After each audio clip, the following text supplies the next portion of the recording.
you know, there's a, I have always been afraid, and this is a silly thing, but I have always been afraid to use my name in a business name.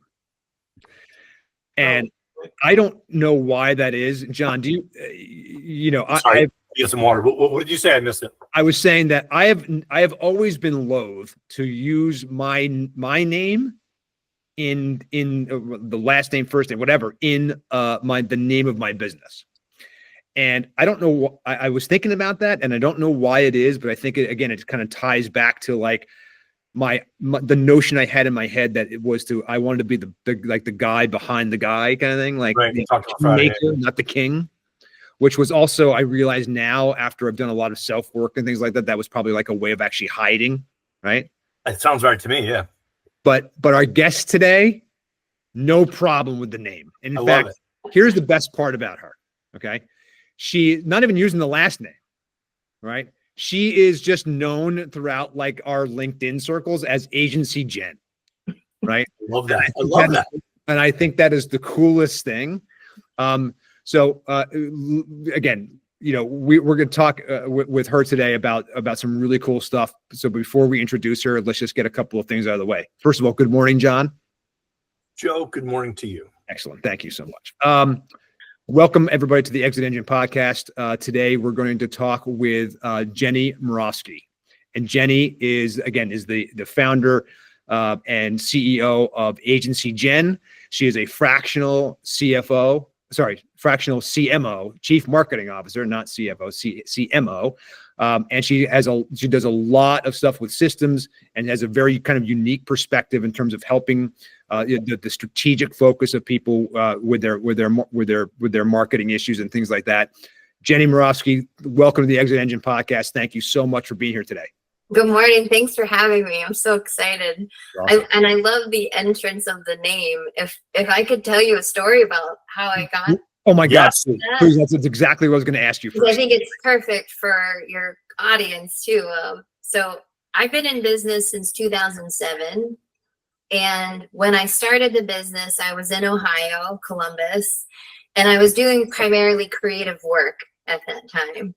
And I named the business then Presque Isle Designs. And it was my way of manifesting to someday come back to Erie, Pennsylvania, and Presque Isle. This is beautiful here. And in Columbus, nobody could really say it. So it was very unique.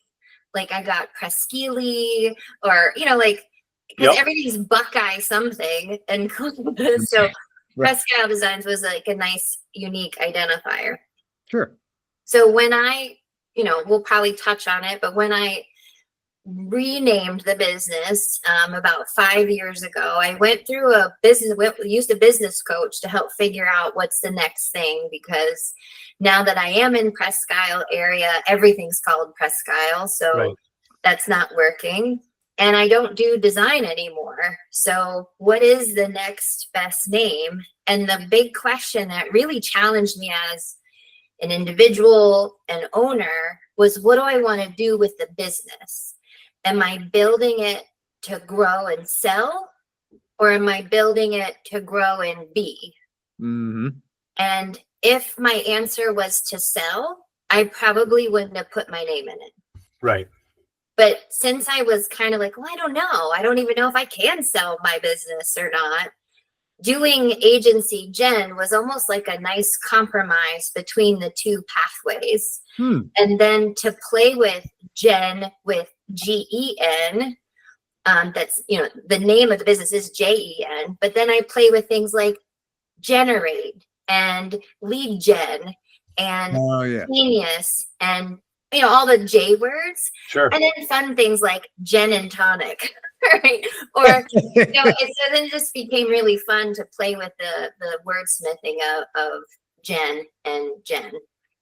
But what a great, but when you landed on that, it's obviously like, it makes a lot of sense, right? It is you, the business is you, let's face it. Right. Yeah. And we'll talk a little bit later about the pros and cons of that, but the idea is that, again, it is you, and it is your personality, and it is you. And the reality is you are not hiding behind the name of the town. You're not hiding behind, right, anything. You're out there saying, this is me, this is what I do. And I think that the big lesson on that to me is, and you're right, look, in the context of exit planning, right, what we're always telling people to, or, advising people to do is to make sure that they can separate themselves from the business, right? Because the business goes, you don't, or you go and the business stays, or whatever, however you want to look at it. And that you want to make sure that business can live on without you, and the new owner can take it on. And, obviously from their perspective, they want it to be as easy a transition as possible, and they want to be able to grow and make money and all that stuff, right, without you. Right. However, that said, that there are a lot of people out there in the world right now that are solopreneurs, okay, or that are boutique type shops, and they are not necessarily precluded from growing in the same direction. You said it exactly the correct way. The notion of, am I building this to have and just be me, and this is a lifestyle? Or am I building it to grow and turn it into something larger, right, that I can then turn around one day and sell? And the cool thing is that the name you picked actually still works either way that you do that, right? And that's the beautiful thing about that notion of like looking out there. But more importantly is, and I think this is the lesson for everybody out there right now that we are learning ourselves, is you are out there being you. Right? You are Jenny Marofsky, and you are out there. And Jenny, we haven't known each other for that long, but the conversations that we have had so far, right, have been your personality, and your thing is a lot of what you are bringing to the table. That's right. I mean, even if you look at the logo of Agency, Jen, it is a left and right brain. Right. Because ever from being little and being artsy, but also having like a MacGyver dad, right? Like there's tactile and there's creative. And that's how, even through art school and through my career, I'm data driven to fuel creative output. And when I say creative today, after 20 some years in business, it's not necessarily the actual creative production. I don't really even do that anymore, right. But it's the creative approach to how to do marketing to meet a business where it's at and where it's trying to grow. I'm not that person. So when I even hate saying a marketing consultant, because I think people wrap around their head, oh, it's just another person trying to sell me a thing which they get commission off of, and they want to try to get the most commission possible. And it doesn't matter if it fits me or not.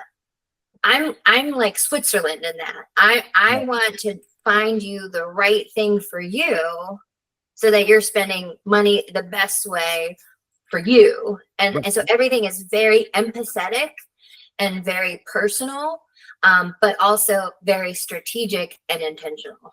Well, yeah, and that's what sort of interested me when I was looking at your bio and your LinkedIn page, is like, just talk about that a little bit more, in the sense of, because you are different from the other traditional marketing consultants that most of them, I should say, but talk about like how you differentiate yourself from other, day-to-day marketing consultants that are working on commission or doing those sort of tactical things, because you mentioned the strategic way, but how does that manifest itself in the work you're doing for clients? Well, one, it definitely hits the verticals in which I serve, right? Okay. I've worked in hospitality as a director of marketing, and I did not get the feel goods in that space. It was very much heads in beds, butts in seats. And I get it. And we could do marketing that way, but at the end of the day, I didn't feel fulfilled. Okay. Right. So there's a fulfillment part of it, emotional fulfillment. There's also, I grew up in business, and my parents owned golf courses, and it wasn't necessarily how many rounds we could pump through in a summer, but it was how do we make the best experience of that round for each player. And there was just this level of care from the moment they pull into the parking lot to the first tee off. I love that. When they're walking off. So I think I'm just rooted in caring about people. And so back to that vertical is, I really love helping mission-driven, purpose-driven, service-based businesses who are trying to improve lives of others and they can use me to reach more so that they can serve more. And that's all feel good, parts. Yeah, and the fact that you're working with, I mean, you work with, all sorts of companies, but you're focused on health, wellness, education, and interestingly, not-for-profits, because frankly, we don't work with a lot of not-for-profits. So, but we know directly, right? Because they're not typically selling themselves. But talk about how you work with not-for-profits and how that sort of fulfills you. No, it was kind of hit me at a time where that's really hard, right? So under the current climate, it's a very fragile space. I mean, I think it's always a fragile space, right? But it's even more so. I mean, I just got off the call before this with a nonprofit who usually has their budgets approved now and know where their funding's coming from. And they're ready to grow. They use marketing to grow. And they're like, they have to put the brakes on because they don't know what's coming. So right now, that whole industry, at least for the arenas that I've been working with, they're very much in a standstill seat. Sure. So the healthcare and education, they have the same thing, right? They want to help. They're serving people. So yep. Right.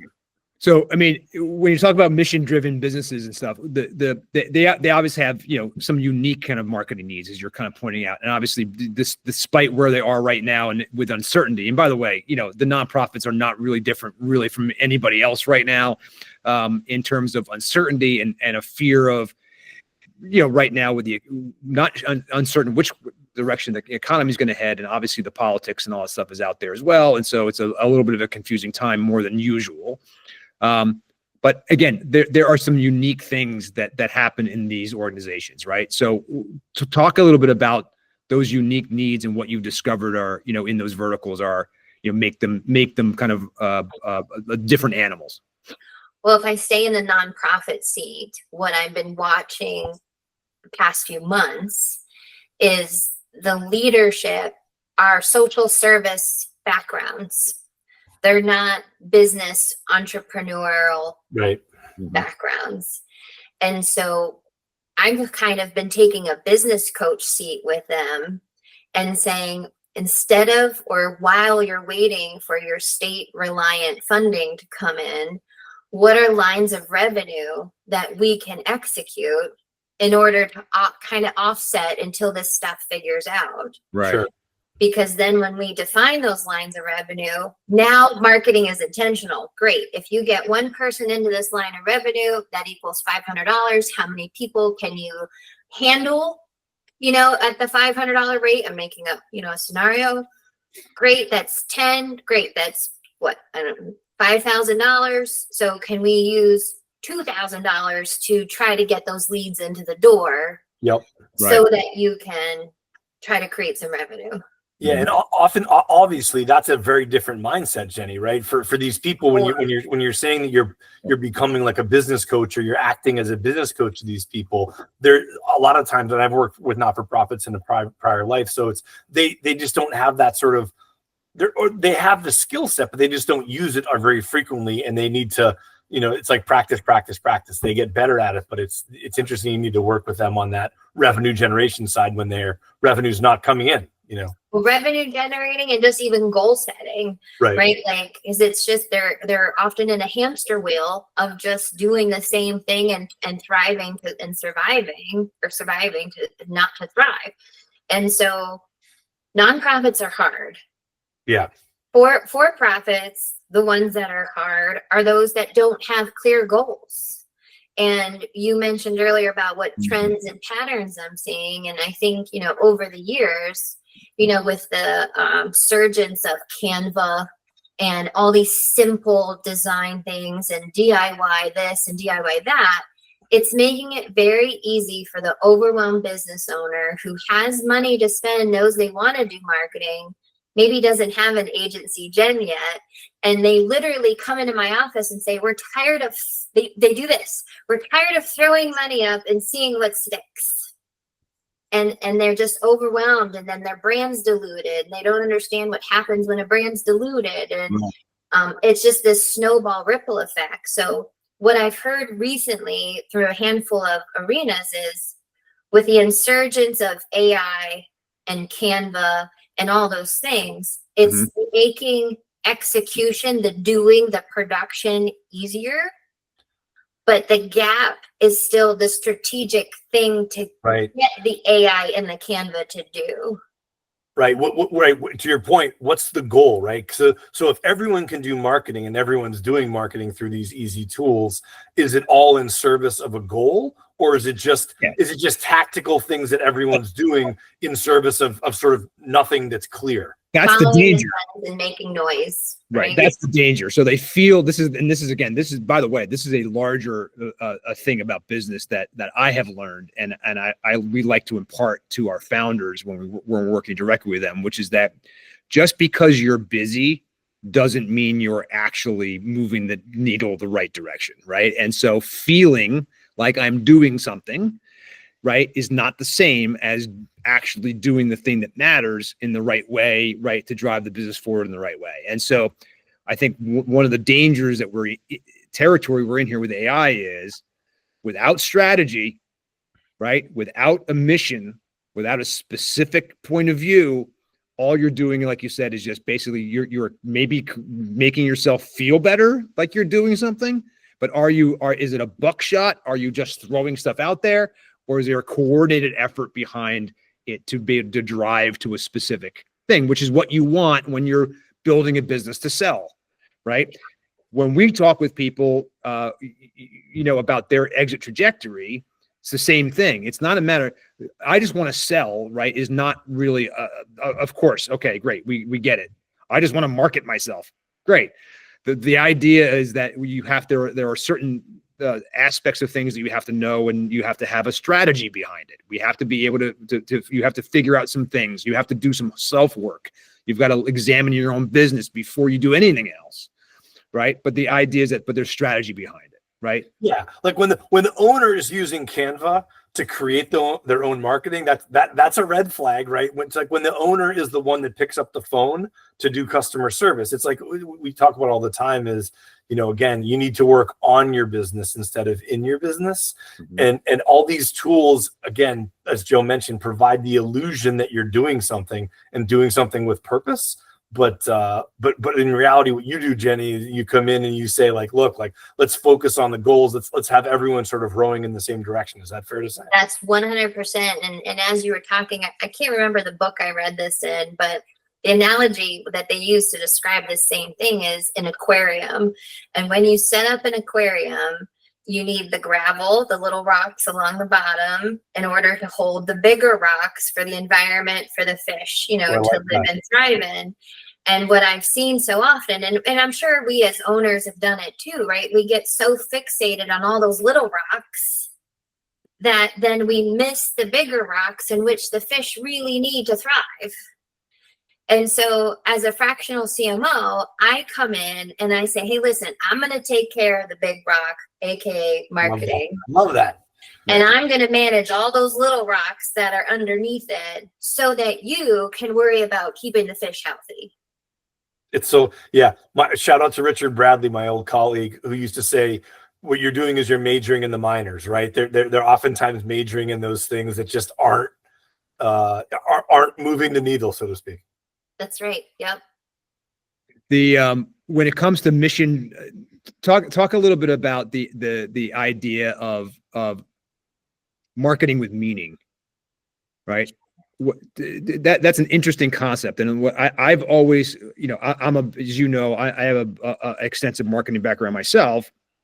I've been a marketing consultant, digital marketing consultant, and I think that the idea of translating people's missions into these kind of marketing actions, right? Yep.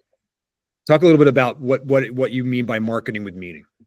So it's one thing to say you offer a great service and you need to buy it now. It's another thing to say when you invest in this service, it helps you fix a problem you have. And so when I'm building buyer personas or avatars or IT, like whatever word, they're all the same. It's identifying who you're trying to get in front of. Oftentimes I see businesses go right to, I'm offering XYZ and I want to sell XYZ. I'm pausing that and saying, let's think about the consumer and what are their greatest challenges right now that they don't even know that you exist and that you have this thing that can help them. But what pain are they having? What challenge, what problem, what struggle? Maybe I'm thinking that there's a massage spa that I work with, right? And so one of them, it might be like, yeah, you have lower back pain, but okay, fine, right? You have lower back pain, chronic pain, whatever. That's a pain point, and we could dissect that even more. Or maybe it's just stress and anxiety. That could be another pain. Right. So what's the solution? It's not the Swedish massage. It's I want to relax my muscles so that I don't have pain. I want to relax my brain so that the stress and anxiety calm down. I need to calm down. I need to relax. I need to chill. I need my muscles to calm, all of that's the solution. Right. And so when we can start with the challenges and align to the solutions, then after we build the authority and trust and know likability in here in that zone of brand awareness, then it's, oh, now that you trust me, you should get the 90-minute Swedish massage. Right. Gotcha. Excellent. I mean, the fact that, and again, it comes back down to core principles, right? I mean, it's marketing. We talk about like the authentic nature of things now, right? That the authenticity is like a huge kind of like buzzword out there right now in the marketing space, right? When I was trained back in the 1990s, and by the way, John, it was the 1990s, just FYI, not the 1890s. Good clarification. Just making sure that there was kind of this opposite effect, right? The fact that what we were taught, what we were doing, maybe we weren't taught specifically, but I think that the notion was that you were trying to create create an idea, create a personality, create a thing, whether that was your product or you or whatever, right? And that was like a false narrative in a way, right? It was like we were kind of trying to make it be this way, but the reality is that your brand, as in general, right, is basically whatever your audience thinks it is, right? Not necessarily what you think it is. And the ability to be able to harness that stuff and turn this around. But now we're in an era where that really is like the mission is, be that first, right? Is that how you're seeing it right now in terms of that? And I think even a gap between what you were saying and prior to that, even though I graduated in the 90s, so this would be before me. But if you think of like the Mad Men era, right? Marketing was, you need it, buy it now, and it's on sale, $19.99, right? And then there was the psychology of, well, no, not $19.99, $19.97. Because it's even better than 99. Better, right? Yeah. Like that action of you need it, buy it now is not today. And I think we've seen that, over the last decade, especially with the tool of story brand and, that realm. But, I've seen companies who are offering $1,000 worth product or service, right? Like, let's say web development. Some websites start, can be at $30,000, whatever dollars. And they came to me and said, well, we want to do a display ad campaign to generate more website sales. And I'm like, so do you really think the person deciding to spend $40,000 is going to invest $40,000 on a click? Right, because of a click. Yeah, exactly. Right, and you got to back it up. And so that's probably that's an extreme scenario, but I think businesses should think about what are they trying to get people to do in order to empower that click. So maybe it's just get to know me, get to know the business, or the slow roll of that sales funnel. And so you just really have to think about human behavior. And AI can help guide you on what your target audience behavior could be, but that's where marketing is a science, and we watch what humans actually do. Right. That's it. Oh, good, John. Yeah. Yeah, I was just you mentioned sort of, well, what's in my mind is like branding and like sort of altering sort of what Joe mentioned about perception. Like I think of it as perception equals reality. So like, can you talk a little bit about your work in branding and how you either shaped a new company to sort of go after a target market, or sort of shifted the perception of a brand to go after a different market, even though they started attracting one, but going towards another? If that question makes sense. Yeah, this is great. And I'm going to kind of answer it both from a graphic design seat, as well as strategy seat, because early in my career, and I have a fine arts degree in graphic design and worked in Columbus and specialized in creative art direction and branding. And so in that era, I hated doing logos. I loved finalizing it, but to get to the logo, I hated. And what I realized was I wasn't asking the right questions, because owners or whomever the decision maker is would come and like, hey, I want a logo that says exit and a green arrow through it, and then use green and blue and orange. Right. And then I'm sitting like that. No, I'm just picking on you. No, that's not going to work. That's not like, really, for what? Like, I wasn't challenging it. And so over that time, I created a whole workshop or a whole development exercise to really understand the breadth of the company and who it serves. And this is great for exiting, right? What are you doing this business for? Right. And it goes back into, are you selling it? Are you living it? I liked how you called it lifestyle. And really trying to pull that core into it, as well as then diving into who you serve.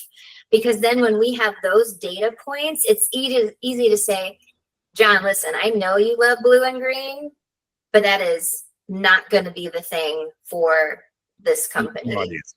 The audience will relate better to the color psychology of blah, blah, blah, blah thing. Like, we make it for the market or the mass, group that we want to get in front of. And on top of that, the long shelf life to have that visual identity last with you. I don't know if you can see that 4-inch binder right there. Yeah.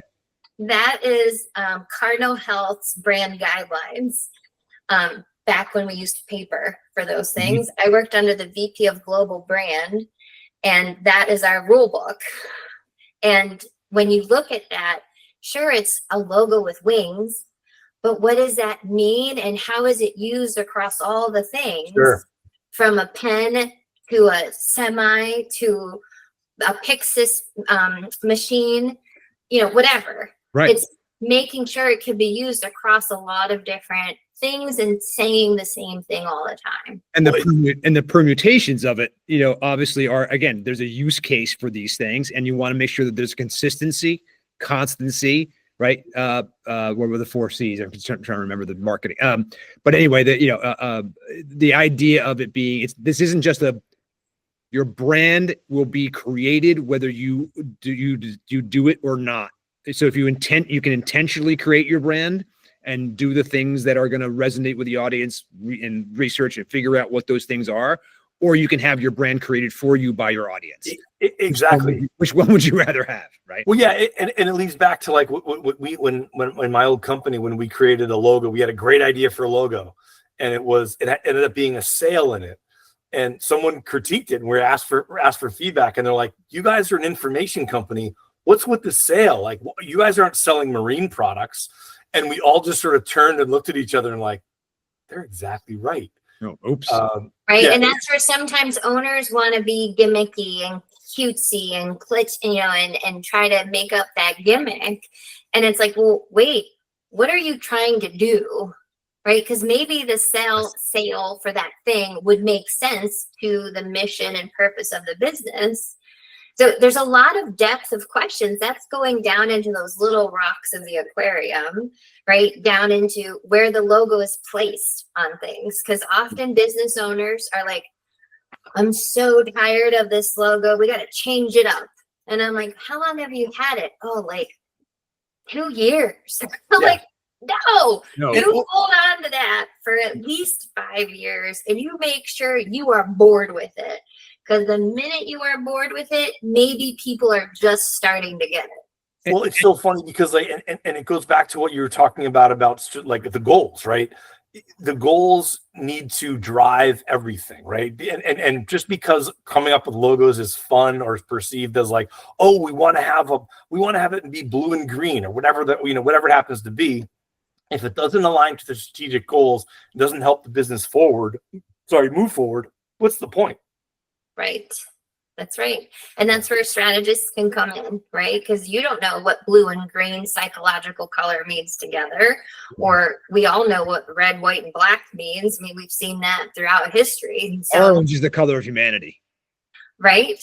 And so, like, Did not know all that. kinds of things. You know, I rebranded that massage spa company. She was very earthy and they are holistic, but it was just very earthy, kind of bohemian vibe in the location she was in for a really long time.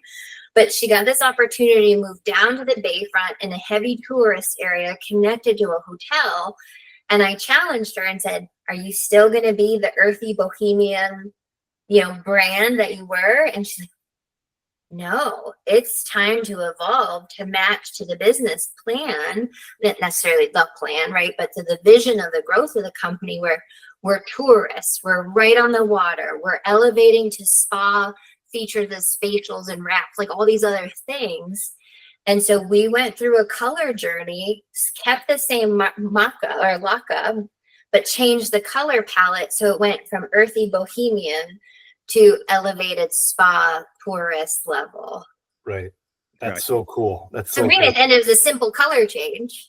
What I love about this, Jenny, is that we're using the brand here as an example, like the logo as the example of the brand, right? But obviously, people need to know that your brand is way more, right? Way more. It's the experience that people have with you. But it's a really good microcosm and a really good way of explaining the fact that your brand does matter. The thoughtfulness behind it, and when it is aligned with your mission, right, and the idea of your mission, and those are kind of larger principles about what you're about and what you offer, and at a glance, right, that's what the logo is supposed to do. That logo is a at a glance situation where you can look at this and go get a feeling, right, Mhm. and that's the starting place. That's just the starting place of your brand, right? So now that you've got that, you've got the logo there, and you've got some.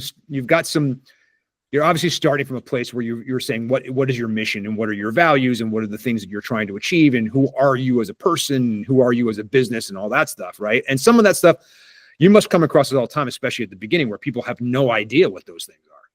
For sure. That's absolutely right. And I'd like to kind of echo on what you're saying and taking it from visual to experience to the so what. Yeah.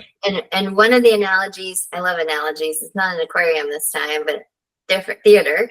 I'll say the brand and marketing intention is very much like going to the theater. So if I said to you, and my daughters are in theater, so I'm going to pick on them a little bit. So if you've never seen Into the Woods, right, I'm going to come and say, Joe, John, you guys got to go to Into the Woods. It was amazing. And that witch was phenomenal. And like, I'm hyping you up.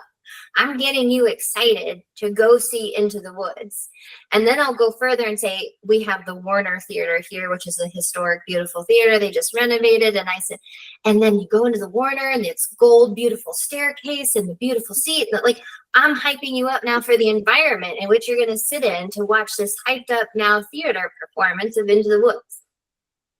That is marketing's job. Yes.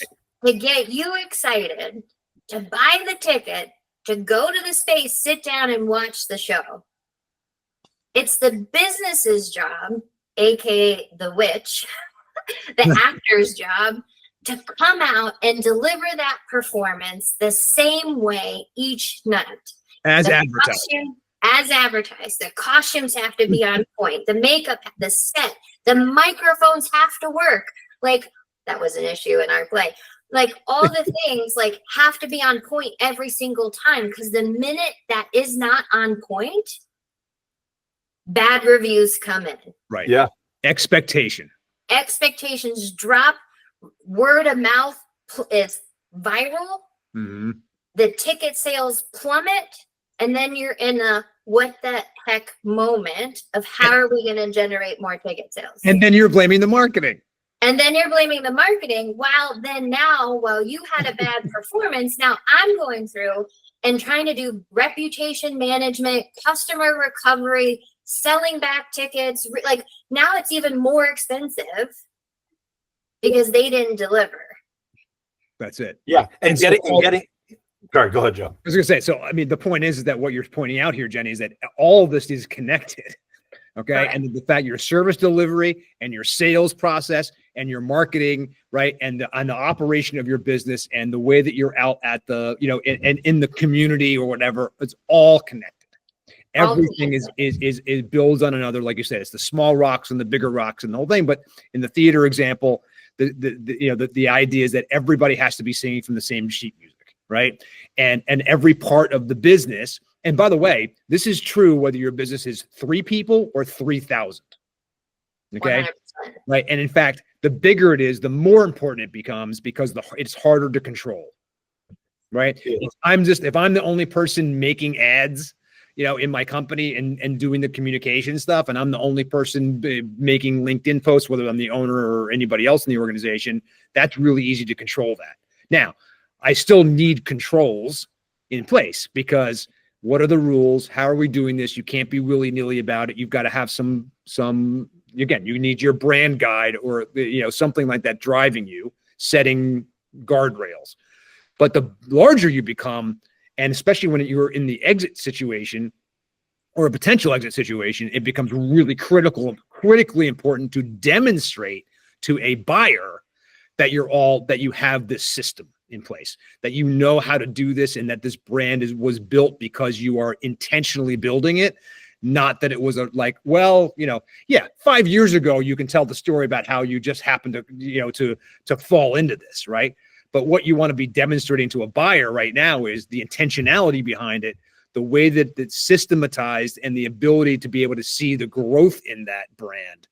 And that growth, again, isn't an advertising situation. It's a full on business thing where everything is attached and everything is rowing in the same direction. Yeah, everything's aligned, as you said, Joe. It's like marketing brings in people, service delivery, and then there's like feedback loops, right? So like when someone goes through a bad experience, it's like, oh, they should get a call from somebody and be like, hey, you had an experience at the theater where the microphones didn't work and the lighting was screwed up at the end, and we apologize for that. And it's amazing how when you say that to people and you tell people that they understand. People understand when something goes wrong, and it may be one experience out of 100 that happen. But like they say that, you know, I don't know what the numbers are, but people people do reviews and they write bad reviews, and more people read the bad reviews than the good reviews. And they'll tell 6 people about a bad experience and 1 or half a person about a good experience. That's right. And you talked about feedback loop. And one of the analogies I've been using lately, because I collaborate with sales teams and sales coaches and sales consultants, is it used to be back in the day, marketing and sales were very fragmented departments. Yep. Right. But now we play, a good structure. They play in the same sandbox. We may have our own equipment and you have your equipment, but we're in the same thing together. And the analogy that I've used in that seat is a bow tie.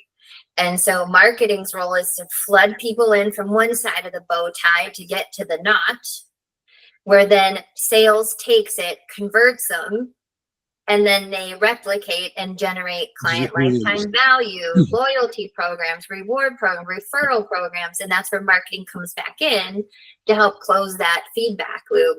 But Right. Marketing is the baton handoff to sales because we're talking to the same people and nurturing them just at different points of the journey.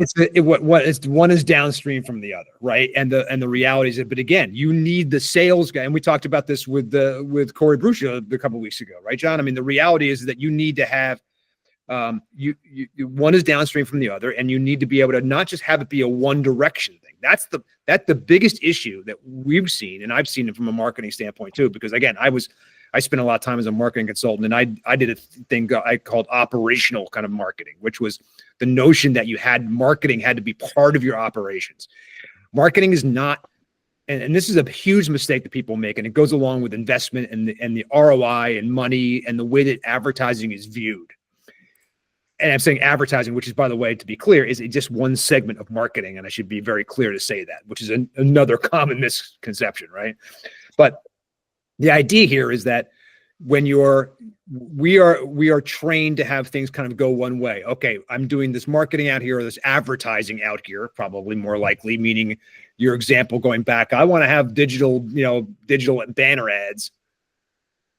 Why anybody wants that anymore, I don't know. But in any case, that's what I want to do. And because that's what right? And so I want to drive that, I understand that it starts with going out there, showing people I exist and telling them in some kind of communication that I'm there.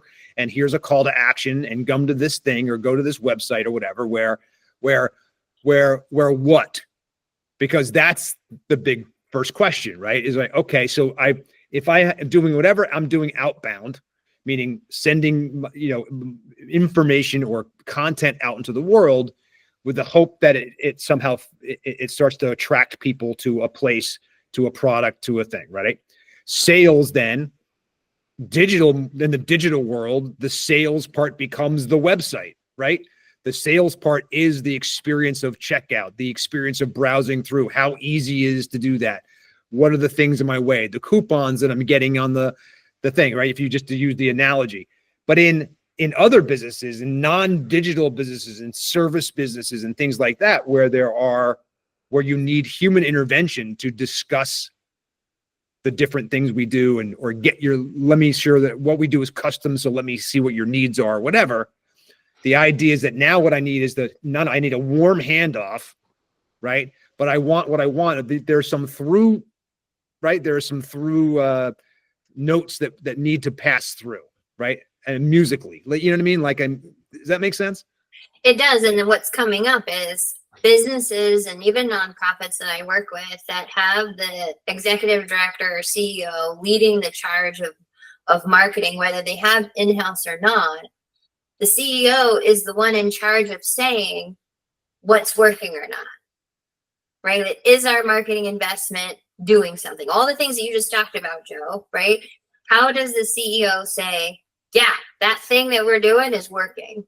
Right. And what I'm hitting is so many people don't know how to ask those right questions. So there's a nonprofit that I'm working with, Schoolie Mitchell, through maybe consulting with this large nonprofit, and they spend a lot of money on a lot of marketing, and they don't have a reporting system in place to say what thing is actually working. Right.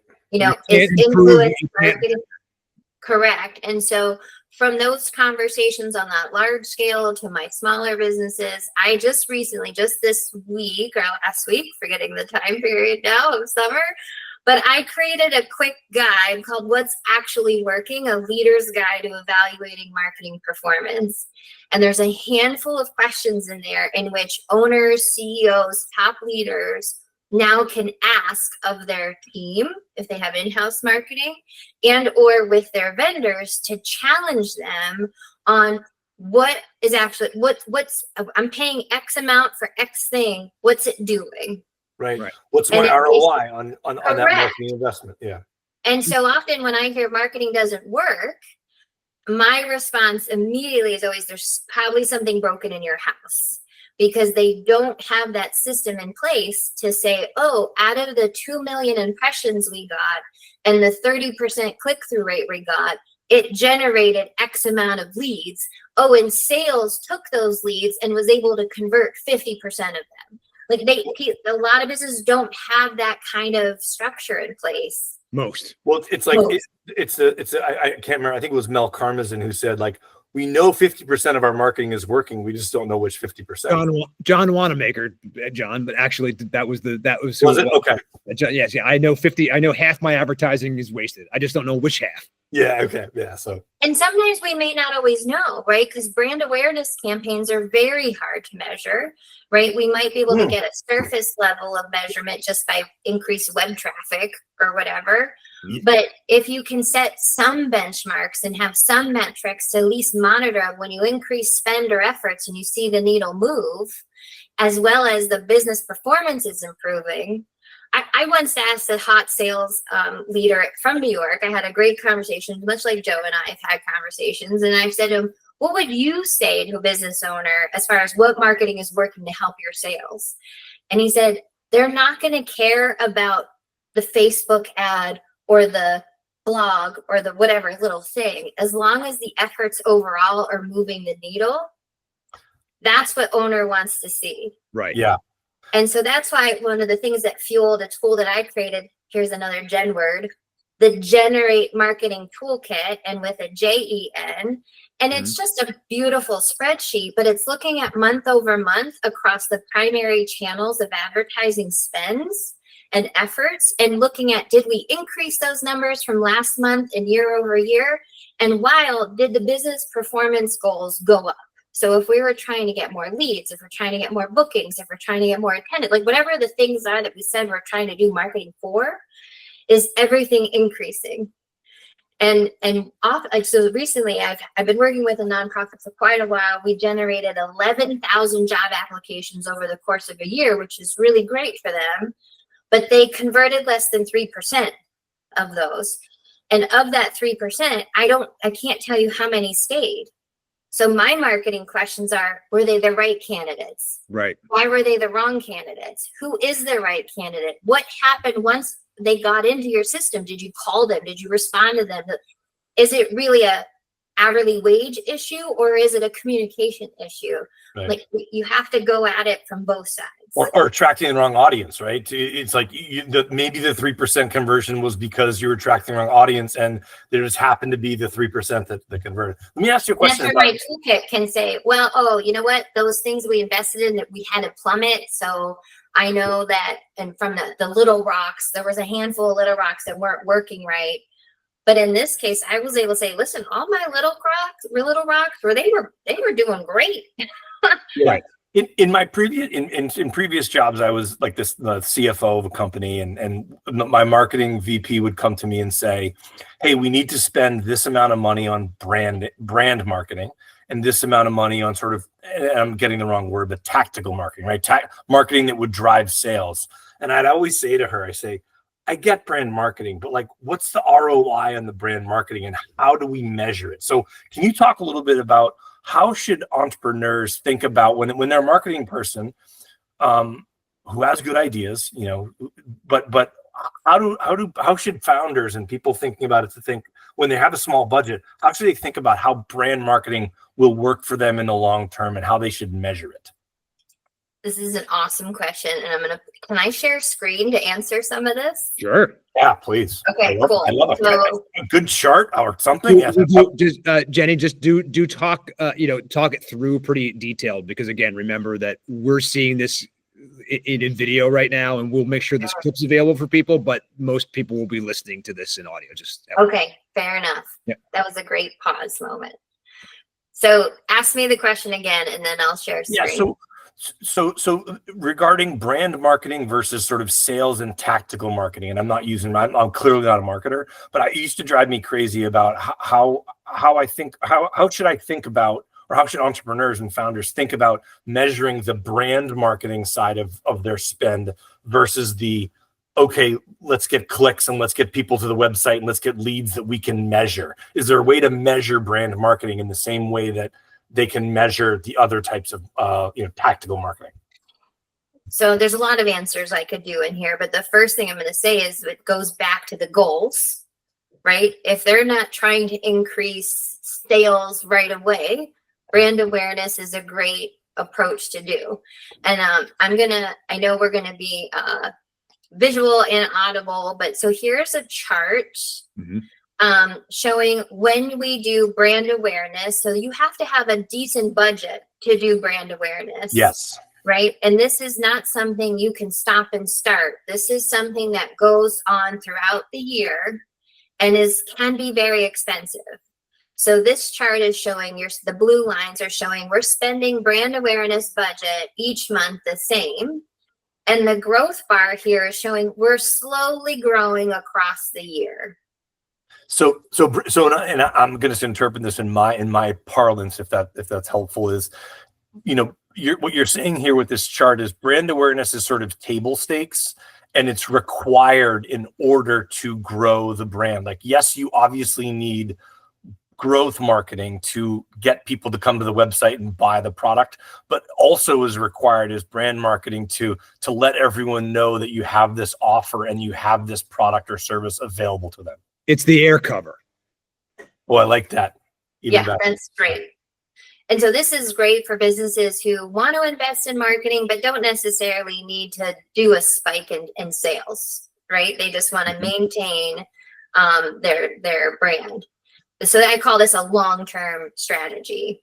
And Jenny, sorry, just again to describe. Okay, so what we have is a chart where you've got January through December.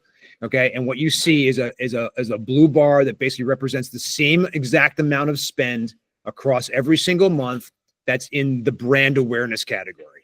And then what you see is a green line with a bunch of dots showing that this is the growth of the company, right?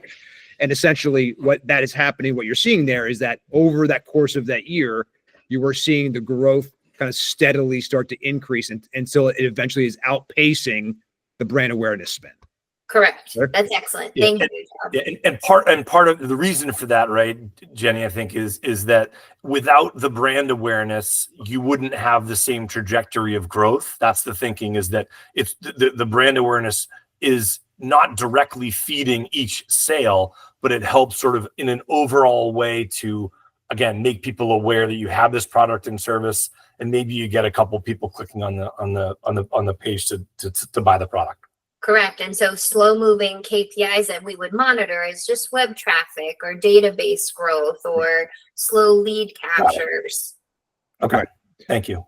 Yep. And so then if we look at a short-term one, so here's a different strategy. This is, I call it demand versus brand awareness. So what you're seeing is the same calendar bar, but ad spend spent 3 times a year. I mean, you can pick the frequency, but in this case, yeah. And what you're looking at here is this is like a shark graph that I used to have in one of my old businesses. Is that it spikes up when you're doing the advertising, that growth advertising goes down for a couple months and then spikes back up, presumably when in the month right after the advertising is going or when the advertising is happening. So it sort of gradually is going up in sort of a dorsal fin type of graph. correct, exactly. And so I'll usually do this if clients don't have long-term spend capability, or if they even have seasonal parts of their growth of their sales calendar, right? If they're dipping in the summer, then we'll do a spike just before the summer that helps fill that dip. So that's a huge piece of the kind of the background and the discovery work that you have to do to be able to even set this strategy, right? Is that to understand that there's a cyclical nature to the business, that there are times, so your marketing spend can be set around these natural kind of occurrences in your business to make it more efficient, right? Correct, 100%. So this is if you have a small budget or needs quick growth, right? This is the long-term strategy. Brand awareness is just keep it steady, and then I show it. Well, when you do it together, right now you have brand awareness and growth happening simultaneously, and you can have more growth. And so what you're seeing in this chart basically is that you see the brand awareness being spread, right? Brand awareness money being spent across the entire year at the same rate. You're going to see these natural spikes of your natural seasonal business or whatever. And so you're going to see, in this case, we got a spike in March, we got a spike in June, we got a spike in September. And that's happens naturally. That's the demand, the natural demand of the business already in there, right? And then you've got your growth spend on top of that, or your growth is happening then as a result, and it's exponential compared to the longer term, brand awareness only situation. So the lesson, I think, Jenny, if I could just say it, just to make sure that I'm saying it correctly, is it is all of these things, it is all of them together, and it is in a focused way. Right. And again, if your spend is, hey, I've got enough money to keep this air cover going all the way along throughout the year, every year, then you should absolutely be doing that.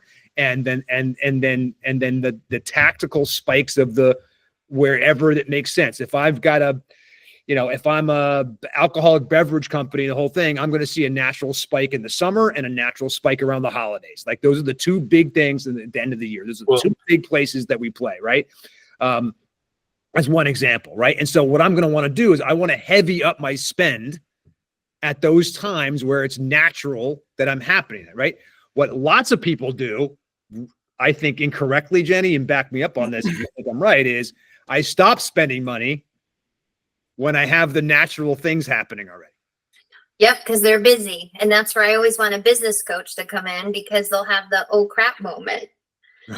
Right? Like, well, if I do more spending, then I'm going to need to hire more people, get another truck, get more product, and like all that quality, that theater, that witch, right? The actors, you need more of them. And sometimes people don't know how to make growth happen. Right. But growth is not just happening because you're promoting it. It's because you are servicing it, the growth. Well, yeah, it's like in real estate, when back in the day when we were doing marketing, we noticed a crazy amount of people were looking at houses the day and the week after the Super Bowl for whatever reason, right?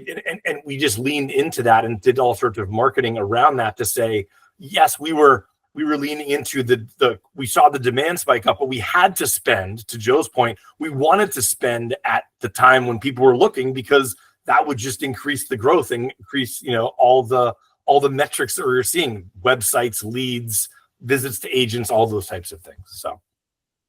Yeah. And it comes back to business. What do you want?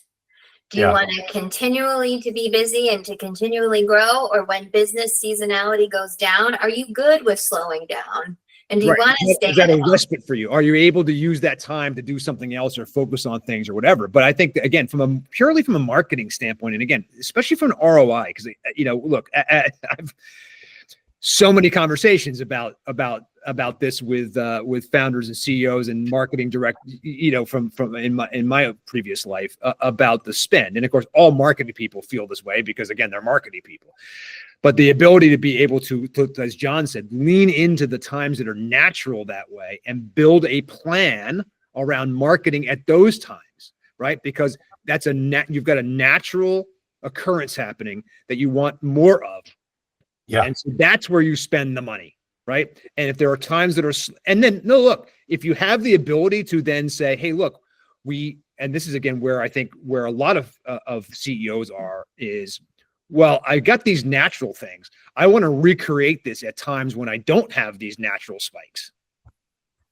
Yeah, so you have consistent lead flow or consistent sales. And that becomes a slightly even yet different strategy, right? Right. Which then the phrase is feast or famine. And how many business owners are tired of the feast and famine mentality? Oh my God. Marketing can play a role in helping that.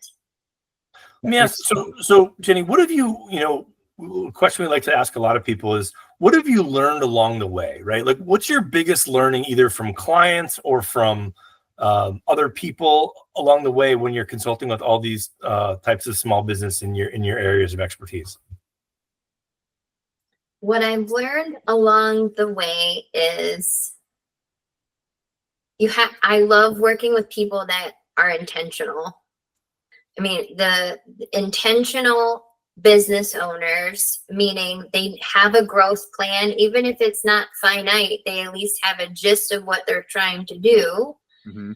I can come in and do better. My learning along the way, I have a fine arts degree in graphic design and an entrepreneurial background. My career has gone into strategy because I ask a lot of questions and I understand the arena of business. Right. And how marketing can be a collaborative partner in that space. And, going right down to dad who's investing in whatever for the marketing, they want to know what's working. Or the hospitality company that I worked with, they want to know I'm spending X, what's it doing? Right. I want to be able to help answer those questions. And so I listen to the market. I listen to what people's challenges are. I craft my expertise around helping answer those questions like this, what's actually working, quick guide for leaders, because I can't get in your door if you don't even understand how marketing can help you. Sure. That's it. Good. Thanks.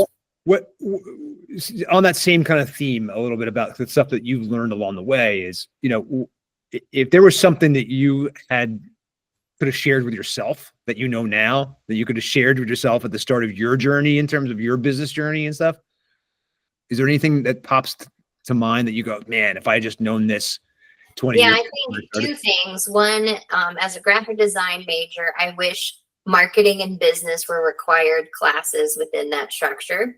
Ooh, that's a good point. And being self-employed, to invest in continuing ed for me doesn't make sense or didn't make sense because it's not like I can charge higher because I have another degree. Right. Right. So doing more business structural at the beginning. I think the other one is, we've heard probably the last decade, I'm sure you have too, of there's riches and niches. And there's so many people afraid to niche, myself included. So in the creative era of the business, I hated and had it as a core value to not work with the same type of company at the same time, especially in the same area, because I felt very unethical of helping them craft advertising marketing strategies to position them against each other. Interesting that this is a great point. I want to pause here for a second. This is a huge thing that you're saying, and this is fantastic because it is a very common practice for advertising agencies in particular. Okay, and we work with a lot of agencies and do a lot of agency transitions and stuff. Okay, and I come out of that world. But one of the things that when you talk about niches, right, is that, well, what kind of experience do you have working with my kind of company, right? That's one of the things that owners always want to know when you're talking to people for the first time. So what true. experience do you have working on my thing? And we would come and say, in the old days, we'd say, well, we've done this and this. Even if it wasn't here, these people have worked on these things, and so they can bring this experience, and so we have all this stuff. And then of course, what happens too is that agencies build niche agency businesses where I only do, whatever. I only do blah, blah, blah. And to me, that always, what you just said always seemed like it was a problem, which is like, yeah, okay, I might get good at doing this, but at some point I'm starting to become a cookie cutter. And how can I assure the client that I'm doing this? I'm bringing my background and I'm bringing my experience, but what I'm doing here is completely original for you. It's almost impossible to do. And so I never understood why, what I always want, and what I always try to position myself is I have so much experience in other businesses. That's the experience you want me to bring. Your business. So that's the relevant point to today, right? So then I was adamant on different businesses. When I came back and revived the agency, Jen, I went through a marketing coaching program. It was very elite. And the hardest exercise I went through in those 2 years was figuring out my niche. And I came out of that it was really hard for me. Like, to go, as I compare as an artist, like, what's your favorite color? Well, I like all the colors. How am I supposed to pick one? Right. And so I picked one, and that was nonprofits. And so the last 5 years, I've been driving the nonprofit pain of everything I'm trying to talk about nonprofits. And here's what I've learned in this year. Niche, but niche in 4 at least. Because back into freelance era, the consulting then, and I did a lot of work with national freelance creative organizations nationwide, and the mode and the method and algorithm then was always carry 4 freelance clients, because if you lose one, you only lose 25% of your business, right? And not all of it. Mm-hmm. And so that has come to, for me now, with the state of our country and nonprofits, of I should have picked 4, because then I could, nonprofits is hung up. Great. I'm just going to focus on the other 3 now. Right. That's a great point. Yeah. But you're right. And again, from the agency perspective, that's obviously a good business plan for you, right? In terms of your growth and your ability to stay around that stuff, right? From the client's perspective, one of the things that they ought to know or realize is that the perspective you bring from your work in other places is what's the most valuable thing, because you're used to, as the owner, as the founder, you are used to doing it away. You've been successful at it. And John, here's your entry into today's thing, right? But what got you here, John, will not get you there. won't get you there. You probably can't see that. This sign behind me says, if you change nothing, nothing will change. That's exactly right. That's right? it. But don't you think niching and generalization can be a polarizing conversation? Because like if I wanted to enter a SaaS world, right? Like I've never sold SaaS. So how are they going to, like, I've gotten the question, well, you don't know about my industry. You don't know what we do. And I'm like, it doesn't matter. You still have consumers that have challenges and you offer solutions and you have an ad budget. So we're going to figure out how to place the right ad in front of the right people. And what we do, and again, and that's the thing, you're bringing process, right, and framework, right, as opposed to completed, done things. And so if you want to be in a, by the way, there are places that if you really believe in that and that's what you want, you can go to a place that is a cookie cutter place and they will give you the thing and they will give you the website and they will give you all that stuff that exists, right? But what we have seen from an exit standpoint is that that's what you do not want to do. What you don't want to be, okay, is a cookie cutter thing that looks like somebody else that does the same thing. That is shooting yourself in the foot from an exit standpoint right from the beginning, right? Well, I can see that from a real estate side, right? It's like you're either going to buy the house that looks the same on the whole block, or you're going to buy the house that has the character and the charm and has invested care into it. That's exactly right. And now look, some people are okay with the cookie cutter thing, and that's fine. And like I said, there is something out there for everybody. But if you want true growth and you want to create true value in your business, right, and you need marketing help in marketing to be able to do that, then again, what you really want at the end of the day is something that is uniquely yours. Okay. And that is, again, it got a unique selling proposition and all that stuff and a unique brand. And all the things that we've been talking about this morning are all aligned in that. And so, and what you want again is to be working with people like Jenny, as just one example, who are bringing process to you, who are bringing framework, bringing a point of view or a lens through which, right, this stuff is viewed, because that's how you get the best thing for your specific business. Not because I've done it 5,000 times in a repeatable process, right? But because I'm thinking about it with you, together with you, through all my 20 years of experience across all these different things. I'm going to bring better ideas. I'm going to bring more, and the way that you're doing it too, in this kind of measurable way, right? Because nothing can change if you can't measure it. How do I know if it changes? Yeah, if you're not measuring, just throwing it up, seeing what sticks, and having the CFO yell at you about how much marketing you're spending. That's exactly right. If you have a CFO. That was me. Right. Sorry. I didn't mean to yell. John's constantly yelling about that.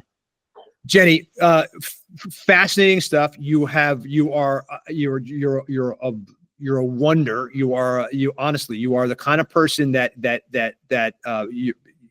your personality and easy to work with, and you're thinking things through, and you're an open, you're an open book in terms of your ability to keep learning and all that stuff, which is also, I think, is a really key thing, when you're working with any kind of partner, is that they're like that themselves. You've talked already about the coaching you've received, and we're open to, and the whole thing as you have gone through your journey here. So, I mean, it's really, really great. Jenny, where can people get in touch with you? What's the best way for people to reach out to you and get in touch with Agency Jen? Yeah, so I would say two ways. You can go to agencygen.com, and that's JEN. And there's all kinds of free tools and all kinds of information there and gateways to come in. Or LinkedIn. I'm super in love in the LinkedIn space right now. So if you search Jenny Marofsky, Mar of Sky, then you'll be able to find me there too, and we can have a conversation.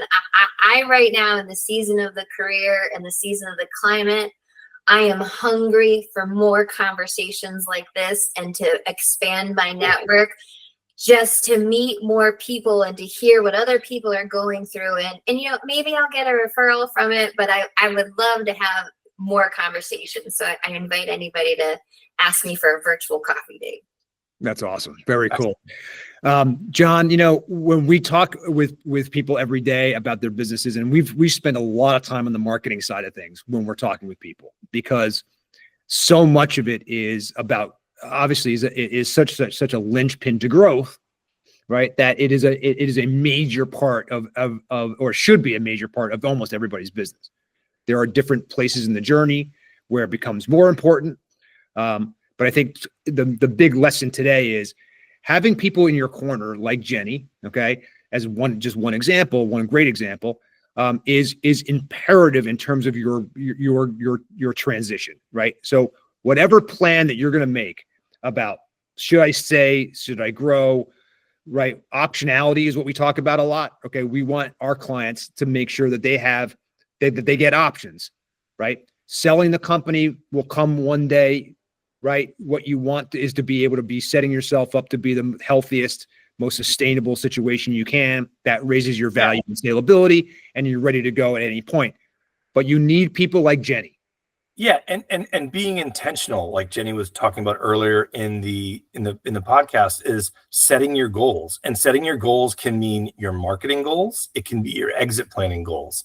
And as long as you set your goals and you have a objective with those goals, I guess those are the same things, but having a goal that you will achieve and a spend that you have and an ROI that you expect. Don't do things randomly. Don't plan for your exit randomly by doing, 4 things, sort of using Canva to do marketing. No, you need to work on your marketing goals, just like you need to work on your exit planning goals. If you want to get somewhere, you need to know how to get there. And invest, right? You can't make money if you don't spend money. So all of the things that you just said, John and Joe, but come ready to invest, because it's not just into Jenny. It's a pay to play space. It is. And if you don't have money, you have to be able to spend time. So if you don't have time, you got to pony up. That's an excellent point. And again, as far as Exit Engine is concerned, okay, is that, this is a place for everybody. Okay. This is a place where founders and advisors can get together, can play in the same sandbox, can get advice, can learn how to be able to move their needle forward. Okay. And I think what one of the things that we love about our, about people like Jenny being in our network is that, this is the same kind of mentality, right? It is a like-minded situation where Jenny isn't here to just to make money. Jenny's got a mission, right? Jenny's got a mission larger than herself and larger than her business, right? She's got a belief and she wants to see people, improve and be better. So Jenny, thank you so much for being here. Thank you for being part of our network and for coming on the podcast today. Everything you're doing is amazing. You can get half an hour with Jenny to sit down and talk about her. You will be a believer. Those graphs and things like that we had, guys, you'll be able to find that in the notes. We'll actually post that up there so you can see what Jenny was looking at in terms of those in terms of those kind of plans, strategic plans. And keep in mind that everything at Exit Engine, okay, is all about helping you set a exit trajectory. The marketing, right, a piece. You may need a fractional CMO along the way. You may eventually need a full-time CMO along the way, right? Another thing that Jenny potentially can help you with is, and again, it may not be her, it may be someone she recommends, but this is again what all of these fractional people do, John, right? Is that they are there for you in this kind of like interim stage, helping you get set up, helping you grow, and potentially, working themselves out of a job, right, is kind of almost, their intent. It's exactly their intent. They come in for a specific function, specific goal, specific set of objectives, right? And once they achieve those objectives, or then they go. Or it can be like where you have a fractional person that's you only need them 10 hours a week or 10 hours a month or however. So the fractional sometimes gets a bad name, but like I think it's a wonderful value for getting an expert for 10 hours a week, 10 hours a month, whatever you need. So yeah, That's exactly it. And just to echo on that, it might be just for 3 months. It might be just to help you rebuild a platform or rebuild a structure to let your team go. I mean, it all depends. So, yeah. Well, Jenny Marofsky, thank you so much for being here. Agency Jen. All right. She's always going to be known as Agency Jen. Hey, John, call Agency Jen. Okay, I'll get her on the phone. Agency Jen is where we've been talking with today. Thank you so much for being here. Really appreciate it. Guys, Exit Engine podcast. Thank you for listening.